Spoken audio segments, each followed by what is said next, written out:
سلام، چطورین؟ امیدوارم حالتون خوب باشه.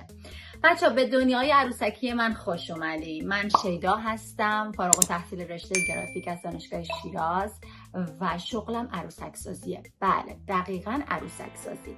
من عروسک سازی رو از دوران دانشگاه شروع کردم و الان بیشتر از 12 سال میشه که تو این حرفه هستم.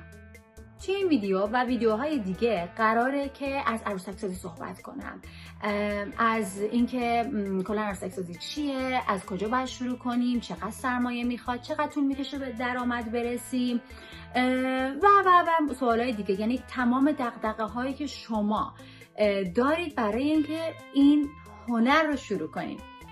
پس پیشا پیش از اینکه کنارم هستین و این ویدیوها رو میبینید، لایک میکنید، کامنت میذارید، نظرتون رو میگین و برای دوستاتون هم میفرستین، خیلی خیلی ممنونم. ماچ به همتون. بریم. خب من تو این ویدیو میخوام درباره این صحبت کنم که کلا عروسک چیه؟ عروسک چیه؟ عروسک از کجا میاد؟ مثلا عروسک های دستساز چی هستن؟ یعنی چی که کارم عروسک سازیه؟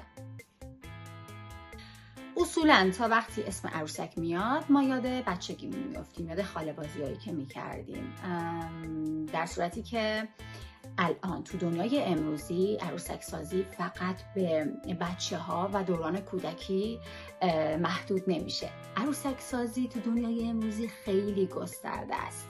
البته که عروسک سازی به غیر از اینکه یک هنره، یه صنعت الان.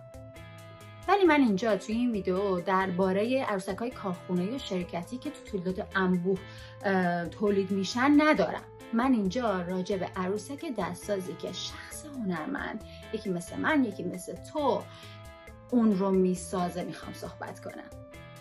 عروسک سازی در واقع خلق کردنه، خلق آنچه که توی ذهن توه و تبدیلش به حجم، به یه بدن، حالا یا به صورت 2 بعدی یا به صورت 3 بعدی، و اینکه تو تشخیص میدی که چه جوری بسازیش، تو تشخیص میدی که با چه متریالی بسازیش، چه شکلی بسازیش.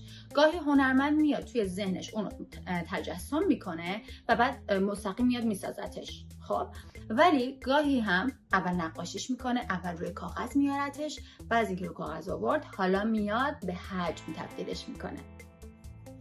حالا اینکه این عروسک‌ها کلاً از چه چیزی ساخته میشن باز بستگی به هنرمند داره. یعنی چی؟ یعنی اینکه هنرمند تشخیص میده که با متریال مختلف، با مواد مختلف مثل چوب، پنبه، خمیر، پارچه، پلاستیک، فلز، سیم و در آخر باید بگم که هنر عروسک سازی هم مثل همه هنرهای دیگه خیلی هنر خلاقانه ای هستش. یعنی در واقع از قلب و از دل هنرمند در میاد بیرون و اون هنرمنده که تشخیص میده که باید چجوری خلقش کنه، که خب کنارش باید یه سری مهارت ها آموزش ببینیم، مهارت نقاشی، مهارت حجم سازی، مهارت الگو کشی، که تک تک اینها رو من همه رو داخل سایتم به طور کامل تو بخش های جدا جدا براتون گذاشتم.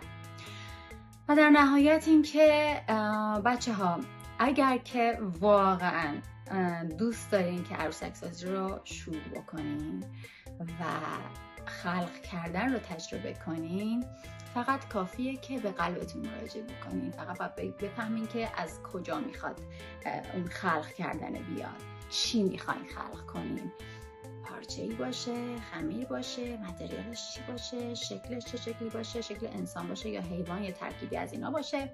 و در نهایت اون خلاقیت توئه که این رو میسازتش.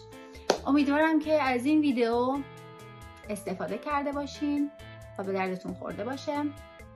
دوستتون دارم.